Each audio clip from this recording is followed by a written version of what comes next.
마태복음 22장 35절로 40절입니다. 마태복음 22장 35절로 40절 우리 한 목소리로 하나님 말씀 받겠습니다. 그 중에 한 율법사가 예수를 시험하여 묻되 선생님, 율법 중에서 어느 계명이 크니이까?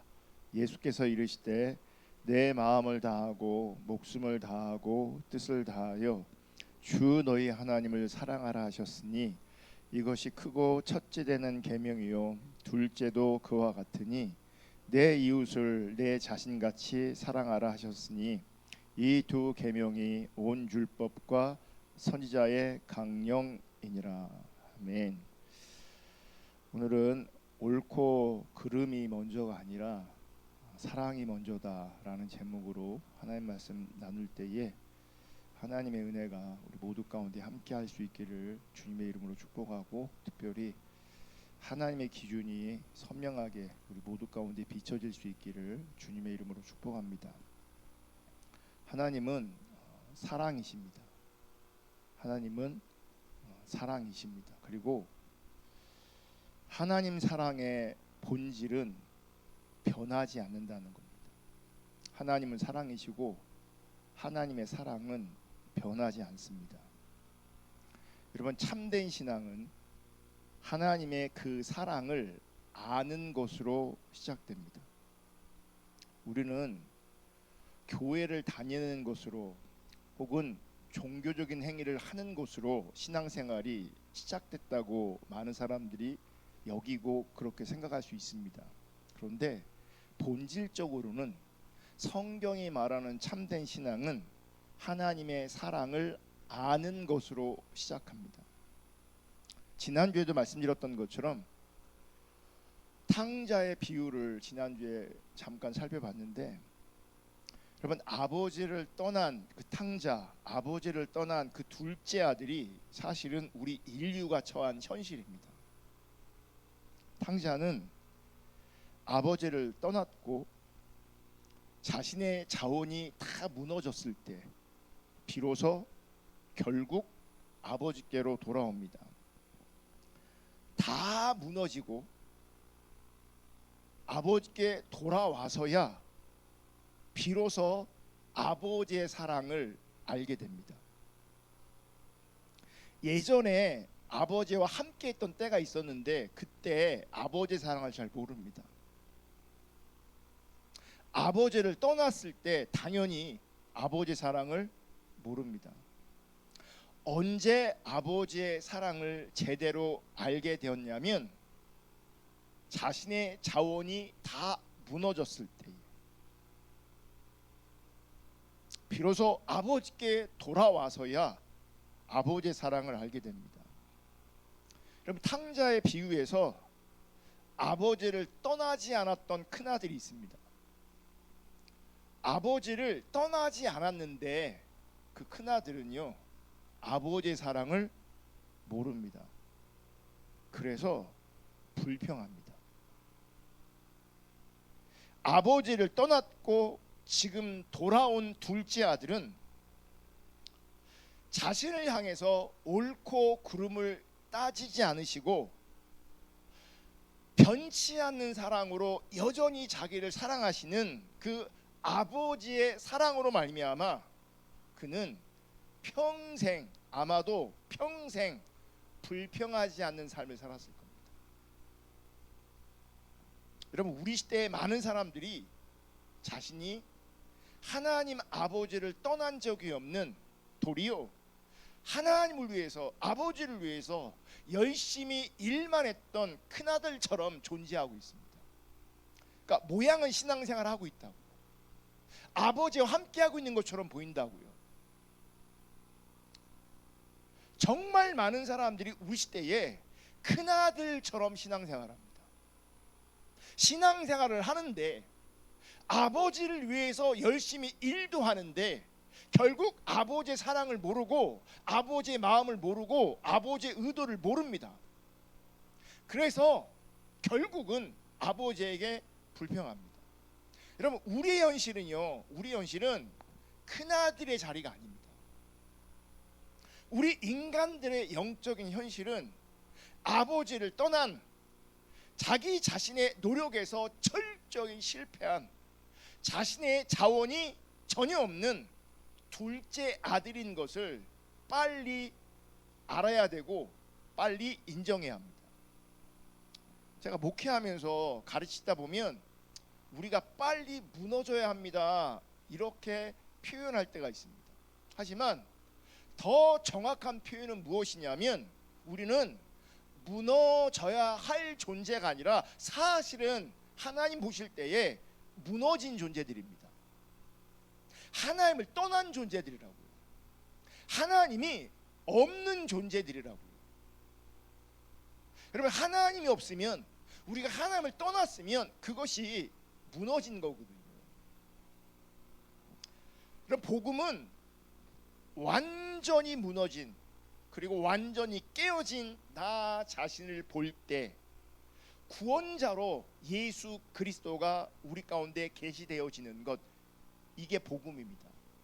다시 말씀드리면 복음은 완전히 무너진 나를 봐야 합니다. 완전히 깨어진 나를 봐야 합니다. 그래야 그 자리에서 구원자이신 예수 그리스도가 복음으로 우리 가운데 비춰지는 겁니다. 여러분, 탕자는 무너졌기 때문에 돌아왔습니다.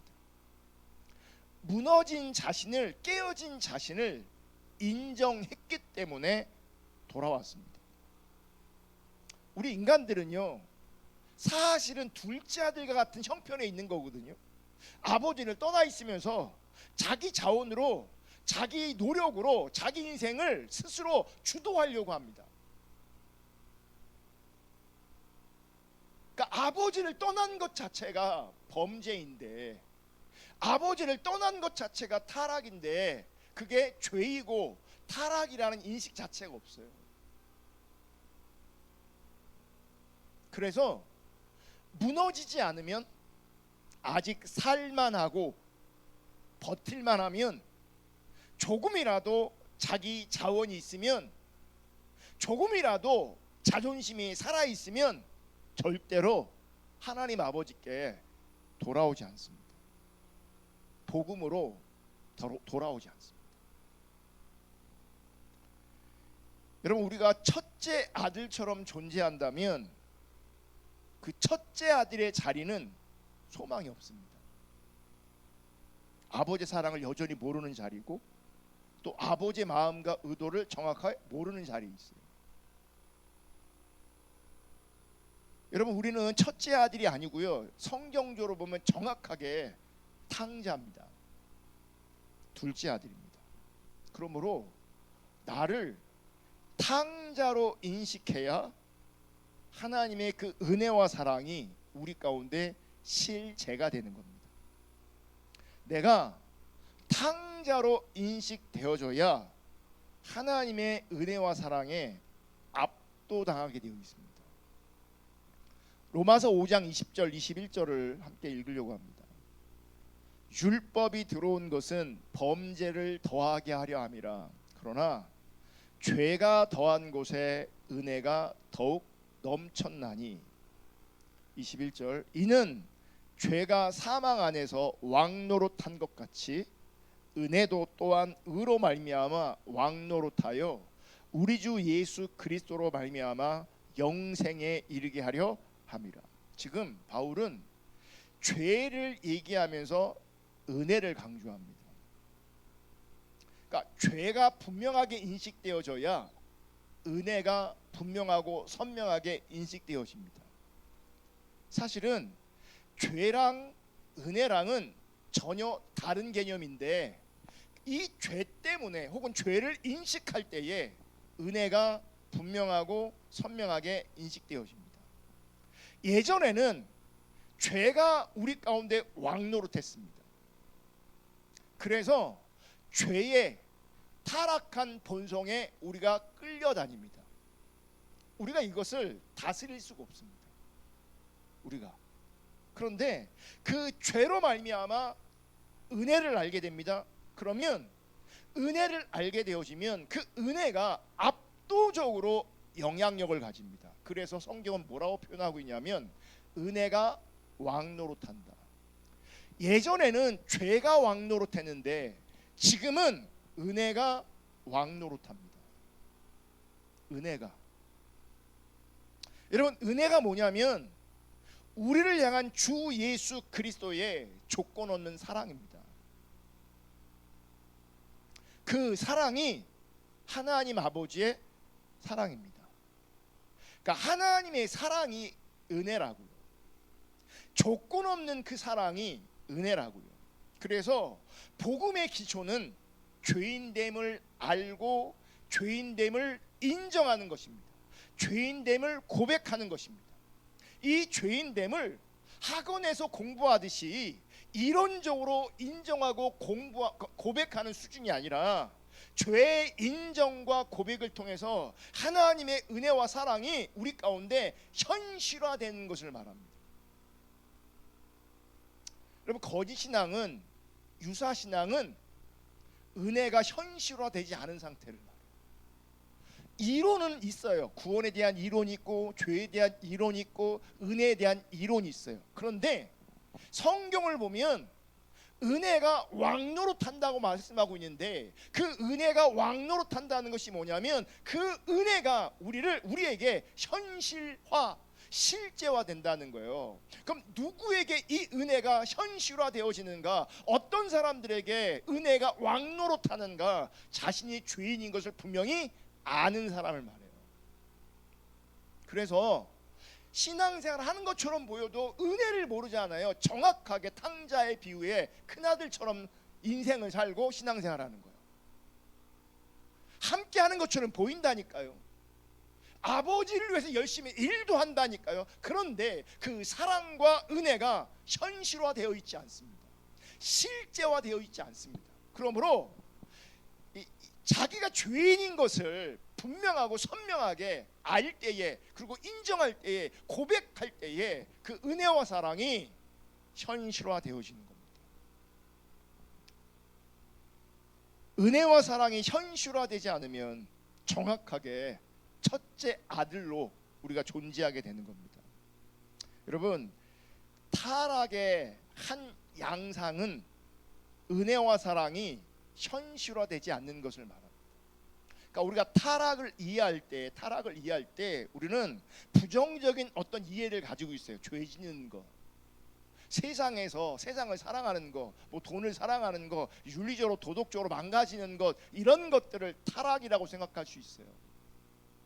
교회를 나오다가 교회를 안 나오는 것, 이런 걸 타락으로 생각할 수 있어요. 그런데 타락의 본질이 뭐냐면 은혜와 사랑이 현실화되지 않은 것 자체가 타락이에요. 은혜와 사랑이 현실화되지 않으면 우리에게 주님이 필요 없는 상태가 되는 겁니다. 은혜가 실제되어지고 은혜가 현실화되어진다는 건 뭐냐면 그 철저하게 은혜가 나에게 필요하고 그 은혜가 임했으므로 내가 생명을 얻었고 생명을 풍성하게 누리게 되어지는 거예요. 그런데 그 은혜와 사랑이 현실화되지 않으면 사실은 내 삶의 자리에서 혹은 내 신앙의 자리에서 주님이 필요 없는 상태라는 것을 스스로가 증명하고 있는 겁니다. 그래서 진짜 타락은 주님이 내 삶 안에 더 이상 갈망의 존재가 되지 않는 그 상태, 그게 진짜 타락입니다. 진짜 타락은 주님이 내 안에서, 내 삶에서 더 이상 갈망의 존재가 되지 않은 그 시점, 그게 진짜 타락. 주님을 갈망하지 않는 것, 주님의 은혜와 사랑을 갈망하지 않는 것, 그것을 너무나 당연히 여기는 것, 그게 타락이에요. 그래서 여러분, 이 땅에서의 첫 번째 복이 뭐냐면 심령이 가난한 자는 복이 있나니에요. 하나님 나라는, 천국은 가난한 마음에 담겨지게 돼 있어요. 그 가난한 마음이 뭡니까?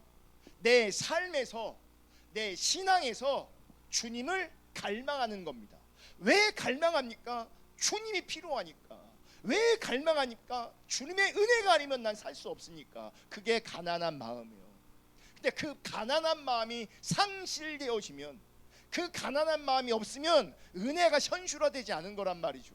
은혜가 현실화되지 않으면 나는 더 이상 지금 주님을 갈망하고 있는 게 아니에요. 주님을 갈망하지 않은 상태에서 우린 여전히 종교생활 할 수 있어요.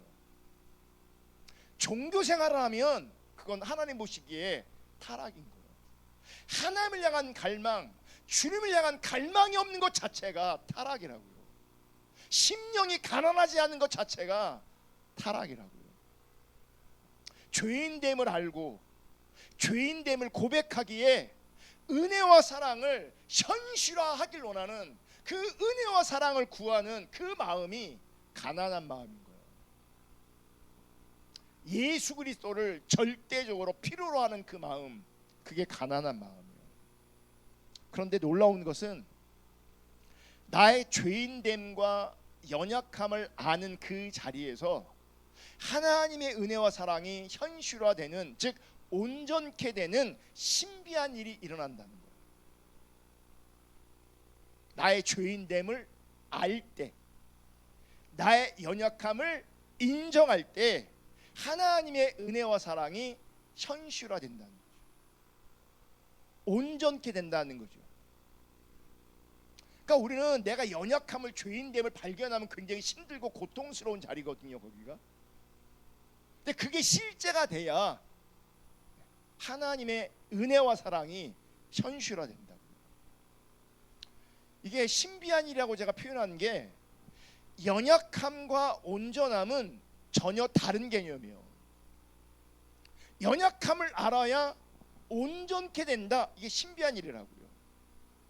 그러니까 연약함을 아는 것이, 혹은 연약함을 제대로 아는 것이, 연약함을, 죄인됨을 온전히 아는 것이 우리를 거룩함으로, 온전함으로 나아가게 한다는 거죠. 그러므로 내 능력으로 온전함을 이루려고 한다면 그건 절대 가능하지 않지만, 그러니까 내가 내 노력으로, 내 수고로 온전하려고 하면, 거룩하려고 하면 그건 절대로 가능하지 않지만, 연약함을 알고 인정하면 온전케 된다는 거예요.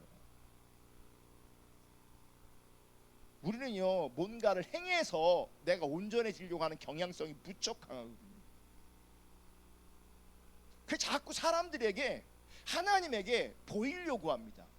나 이거 잘하고 있는 사람입니다, 나 이거 열심히 하고 있는 사람입니다, 자꾸 보여서 인정을 받으려고 해요. 그러면 절대로 하나님 앞에서 온전해질 수가 없습니다. 내가 온전해졌다고 생각하는 것은 하나님 관점에서 착각입니다. 바리새인들이 온전한 것처럼 보여도 그들은 절대 하나님 앞에서 온전하지 않았습니다. 온전할 수 없습니다. 연약함을 알 때 온전케 됩니다. 아멘. 그리고 이 온전한 자리에 하나님의 사랑이 실제가 되는 거예요. 하나님의 은혜가 현실화되어지는 겁니다. 여러분, 성경이 말하는 진짜 사랑은 타락한 죄인을 사랑하신 예수님의 사랑입니다. 진짜 사랑. 우리끼리 사랑한다고 얘기하는 거, 우리는 사랑을 표현하긴 하지만 우리가 말하는 사랑은 온전하지 않아요. 우리의 사랑이 진짜가 아니라고요. 성경이 말하는 진짜 사랑은 타락한 죄인을 사랑하신 예수님의 사랑이라고요. 내가 좋아할 만한 거 사랑하는 거, 그게 진짜 사랑이 아니라고요. 그래서 이 땅 가운데, 인류 역사 가운데 진짜 사랑은 죄인을 사랑한 예수님의 사랑이라고요. 여러분, 어떻게 예수님은 타락한 죄인을 사랑할 수 있었을까? 이게 어떻게 가능한가? 예수님은 하나님을 사랑했기 때문에 그래요. 하나님을 사랑했기 때문에 타락한 죄인도 사랑할 수 있게 됩니다. 사랑할 수 있는 겁니다. 문제는 하나님은 우리에게 그 사랑을 요구하신다. 그 진짜 사랑을 요구하신다는 거예요. 그 진짜 사랑. 오늘 본문을 다시 보시면 마태복음 22장 35절, 그 중에 한 율법사가 예수를 시험하여 묻되 선생님, 율법 중에서 어느 계명이 크니까? 예수께서 이르시되 내 마음을 다하고 목숨을 다하고 뜻을 다하여 주 너희 하나님을 사랑하라 하셨으니 이것이 크고 첫째 되는 계명이에요. 하나님 사랑하는 게 첫째 되는 계명입니다. 29절 둘째도 그와 같으니 내 이웃을 내 자신같이 사랑하라 하셨으니 이 두 계명이 온 율법과 선지자의 강령이니라. 첫째 계명이 가장 첫째 되는 계명이 하나님을 사랑하는 겁니다. 그러니까 첫째 계명이 이게 쉽지 않은 게 뭐냐면 하나님은 보이지 않거든요. 근데 이 첫째 계명이 뭐냐면 보이지 않는 그 하나님을 사랑하래요. 보이지 않는 하나님을 사랑하래요. 그러니까 많은 사람이 신앙생활할 때 자기 중립적으로 하기 때문에 정확하게 하나님 말씀의 무게를 못 느끼고 그냥 무조건 아멘하고 무조건 열심히 하는 경향성이 있어요. 하나님을 사랑하는 것이 가장 크고 첫째 되는 개념인데 그 하나님이 보이지 않는다고요. 보이지 않는 하나님을 사랑하라고 말씀하고 있단 말이죠. 근데 왜 보이지 않는 하나님을 사랑하라고 우리 가운데 말씀하시는가? 여러분, 나와 하나님과의 그 사랑의 관계가 내가 살아갈 수 있는 능력의 근원지이기 때문에 그렇습니다. 내 인생을 살아감에 있어서 내 인생의 능력의 근원지가 어디냐면 하나님과 나와의 사랑의 관계에 있어요. 여러분, 정말 기쁘게 행복하게 만족스럽게 의미 있게 살려면 하나님 사랑해야 합니다. 하나님 사랑하지 않으면 내가 살아있는 능력의 근원지가 사라진 겁니다.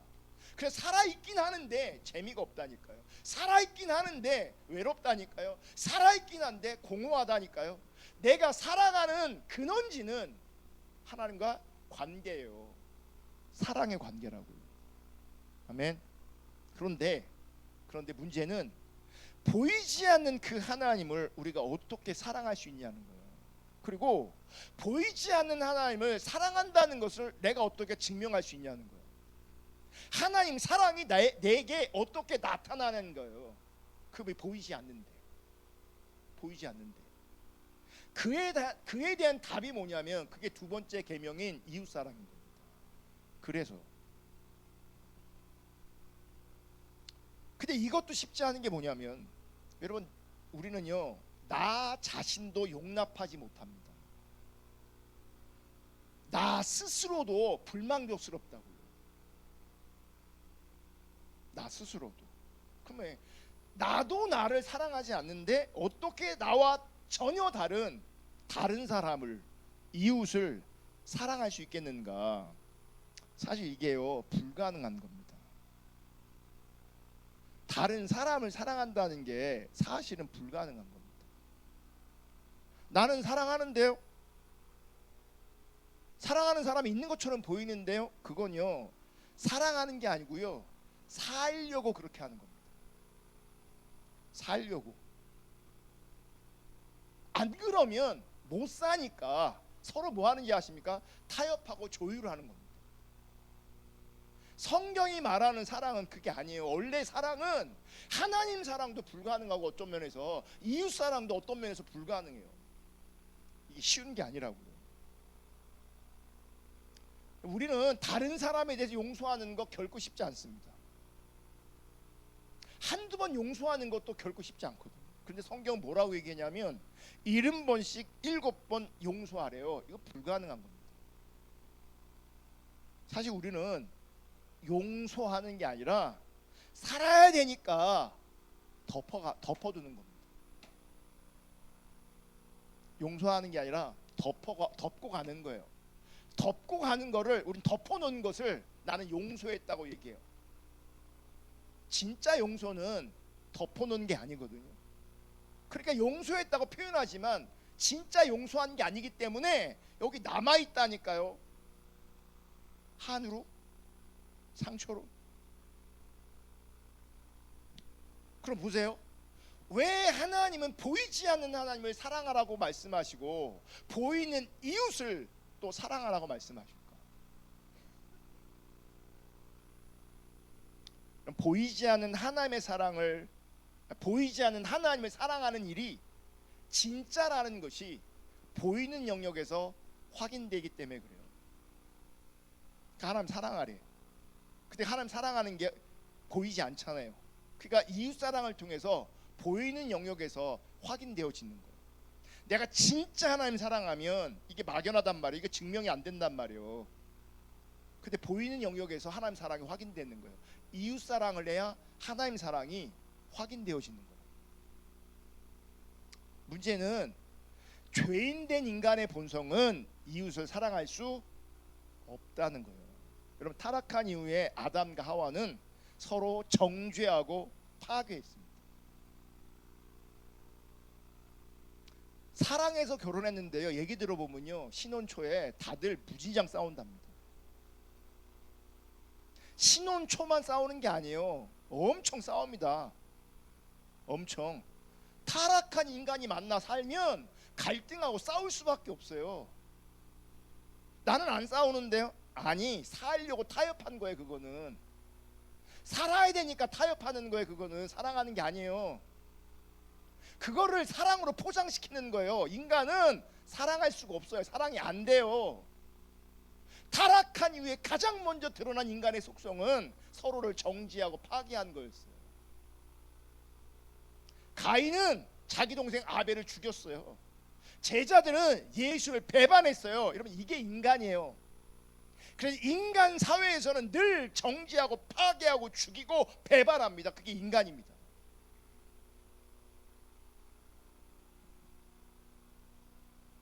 그래서 눈에 보이는 이웃을 사랑하라 명령하신 그 계명을 지키는 것은 타락한 우리 인간들에게는 불가능합니다.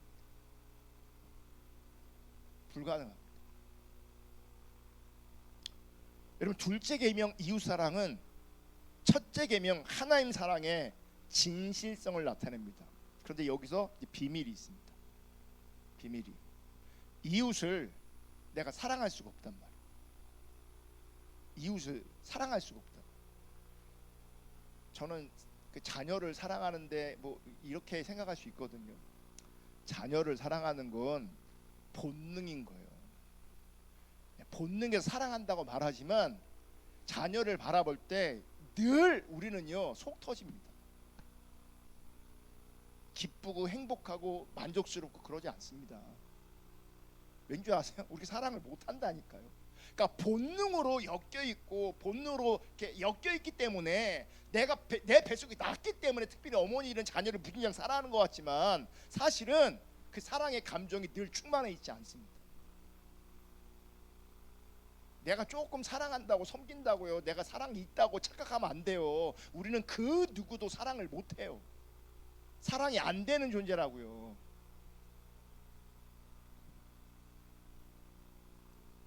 자, 보이는 하나님을 사랑할 수가 없어. 보이는 하나님을 사랑하는 것이 뭘로 증명되어지냐면 보이는 이웃을 사랑하는 것으로 증명이 돼. 근데 나는 이웃을 사랑할 수가 없어. 이 얘기는 하나님도 사랑할 수 없다는 얘기예요. 하나님 사랑이 안 된다는 얘기예요. 우리가 종교적인 감수성 때문에, 율법주의 때문에, 혹은 자기 중심적으로 행복하려고 기복신앙 가운데 열심히 신앙생활 할지 모르겠지만 하나님 말씀을 파고 들어가 보면 우리는 하나님 사랑할 수 있는 존재가 아니에요. 그런데 여기에 신비가 있어요. 내가 사람을 사랑할 수 없어. 그러면 거기서 뭘 봐야 되는 줄 아십니까? 아, 나라는 사랑이 없는 존재구나. 나는 사랑할 수 없는 존재구나. 나는 타락한 존재구나. 나는 죄인이구나. 내 힘으로는 아무것도 할 수 없는 연약한 존재구나를 아는 그때가 하나님의 사랑을 아는 출발점이 되는 거예요. 무슨 얘기냐? 나는 하나님도 사랑을 못해. 이웃도 사랑을 못해. 그렇게 타락한 존재고 연약한 존재고 죄인이야. 그걸 알았을 때 우리 가운데 뭐가 비춰지냐면 그때 비로소 하나님의 사랑이 제대로 비춰지는 겁니다. 그 하나님의 사랑이 내 안에서 실제되기 시작하는 겁니다. 무슨 말이냐면 첫째, 둘째 계명을 온전히 지키신 분이 누구예요? 예수님인데 그 예수님의 사랑을 체험하게 되는 거예요. 어떤 자리에서? 아까 둘째 아들, 탕자의 배 둘째 아들처럼 내 자원이 아무것도 없을 때, 내가 다 무너지고 끼어질 때, 그래서 내가 아무도 사랑할 수 없는 나를 바라볼 때, 무능하고 선한 것이 없는 나를 바라볼 때, 그때 보여지는 게 뭔지 아십니까? 옳고 그름을 따지지 않으시고 나를 사랑하신 그 하나님의 사랑과 그 예수님의 사랑이 우리 가운데 보이기 시작하는 거예요.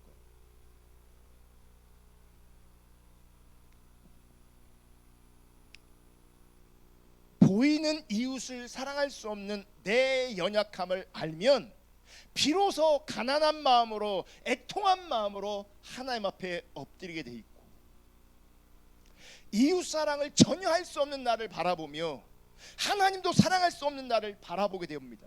이것이 인간의 연약함이에요. 근데 이 연약함을 인정하는 그 자리에서 나를, 타락한 죄인인 나를 여전히 사랑하시는 예수님의 십자가의 사랑을 발견하게 되는 거라. 그 사랑을 입게 되는 거라고요. 아멘. 그 사랑이 내게 부어졌을 때에, 그 사랑이 인식되어졌을 때에, 그 사랑을 기초로 해서, 그 사랑을 토대로 해서 첫째 하나님 사랑하는 것, 둘째 이웃 사랑하는 게 가능한 거예요. 그럼 나에게는 사랑이 없어요. 그런데 예수님의 그 십자가의 사랑으로 말미암아 하나님의 사랑이 우리 가운데 부어지는 거죠. 타락하고 연약한 나에게 하나님의 사랑이 부어진다고요. 로마서 5장 5절 다 같이 읽습니다. 시작. 소망이 우리를 부끄럽게 하지 아니함은 우리에게 주신 성령으로 말미암아 하나님의 사랑이 우리 마음에 부은 바 됨이니. 아무것도 없는 나, 연약한 나, 철저하게 타락한 나를 하나님이 사랑하셔서 그런 나에게 하나님의 사랑이 뭐예요? 부어진다고요. 십자가의 사랑이 우리 가운데 부어진다고요. 하나님의 은혜와 사랑이 우리 가운데 부어진다고요. 아멘. 이 십자가의 사랑이 우리 가운데 부어졌을 때에 하나님 사랑이 실제되어지고, 하나님 사랑이 실제되어지니까 이웃 사랑도 뭐 하는 거예요? 실제되어지는 거예요.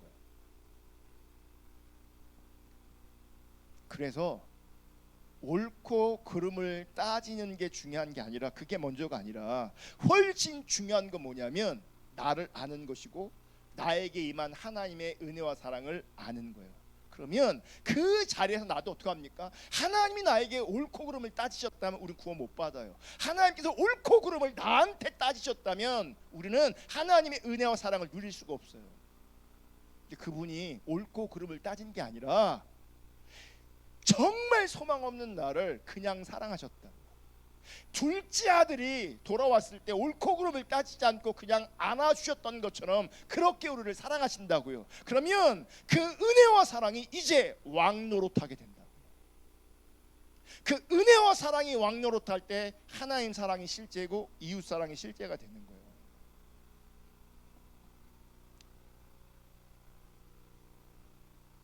그러면 탕자의 비유에서 첫째 아들은요, 자기 관점에서 아버지의 옳고 그름을 따지고 있습니다. 아버지의 옳고 그름을 따지고 있다고요. 근데 옳고 그름이 먼저가 아니라 사랑이 먼저예요. 하나님 사랑하는 게 먼저고, 하나님 사랑하는 자리에서 이웃을 사랑해야 합니다. 마태복음 5장에 산상수훈이 나오는데, 산상수훈의 시작은 소위 팔복으로 시작합니다. 팔복. 첫째, 심령이 가난한 자, 애통하는 자, 온유한 자, 의에 줄이고 목마른 자, 긍휼히 여기는 자, 마음이 청결한 자, 화평케 하는 자, 의를 위하여 박해를 받는 자. 이게 팔복이거든요. 여기서 보면 심령이 가난하고 애통하고 온유하고 의에 줄이고 목마르고 마음이 청결하고 의를 위하여 박해를 받는 자 말고 이 빨간 걸로 제가 한 게 있어요. 긍휼히 여기는 자, 화평케 하는 자. 이런 긍휼히 여기는 자는 복이 있나니, 혹은 화평케 하는 자는 복이 있나니 했는데, 긍휼히 여기는 자, 화평케 하는 이 사람은 자신의 연약함을 아는 사람이에요. 자신의 죄인됨을 아는 사람이에요. 그래서 십자가의 사랑을 아는 사람이에요. 그래서 옳고 그름을 따지는 것이 아니라 긍휼히 여기는 겁니다. 긍휼히 여기면서 뭐 하는 줄 아십니까? 화평케 하는 겁니다. 이게 복된 상태인 거예요. 이게 긍휼히 여기고 화평케 한 것, 화목하게 한 것, 정확하게 하나님이 우리 가운데 행하신 일입니다. 예수님이 우리 가운데 행하신 일입니다. 긍휼히 여기고 화평케 하는 것. 그러면 성경이 말하는 참된 신앙은 옳고 그름을 따지는 것이 아니라 하나님을 사랑하는 것이고 이웃을 사랑하는 겁니다. 그러므로 내가 옳음을 증명하기 전에, 다른 사람의 그름을 따지기 전에 내 안에 하나님 사랑함이 있나, 내가 이웃을 긍휼히 여기고 그들과 화평케 하고 있는가, 화목하고 있는가, 이 부분을 하나님 앞에서 점검할 수 있기를 주님의 이름으로 축복합니다. 그런 말씀 생각하면서 기도하겠습니다.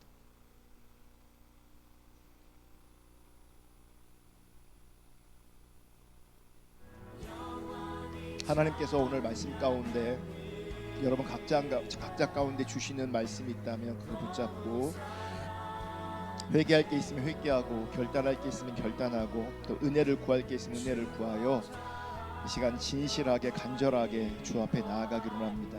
우리가 둘째 아들인 것을 인정하셔야 합니다. 정말 내가 둘째 아들인 것을 인정하셔야 합니다. 그래서 아버지께 돌아와야 합니다. 그래서 그분의 사랑을 알아야 합니다.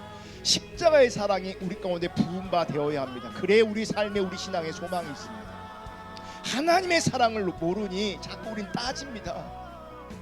자꾸 옳고 그름을 따지고 있습니다. 하나님은 그 사랑을 아는 자로, 그 은혜를 아는 자로 사랑하기를 원하십니다. 하나님이 나를 그렇게 사랑하시는 것처럼 우리에게도 그 사랑을 요구하십니다. 정말 말씀 붙잡고 이 밤에 우리가 겸손하게 간절하게 기도하겠습니다. 다 같이 기도합니다. 하나님 감사합니다. 오늘도 우리 가운데 함께 하시는 주님을 찬양합니다. 오늘 말씀을 생각나게 하시고, 성령님 이 시간 내가 무엇을 기도해야 될지, 또 무엇을 회개해야 될지, 또 무엇을 결단해야 될지, 또 내 삶의 자리에서 어떤 은혜를 절박하게 구해야 될지를 이 시간 알게 하시고 또 생각나게 하여 주셔서 성령의 인도하심을 따라 정말 간절하게 진실하게 겸손하게 기도하는 밤이 될 수 있도록 은혜해 주시옵소서. 아멘.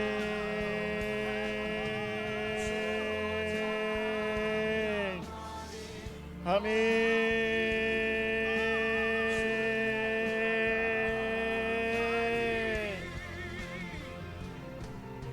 하나님이 내가 죄인인 것을, 타락한 자인 것을, 내가 둘째 아들 탕자인 것을 하나님 관점에서 분명하게 인식하게 하여 주시옵소서.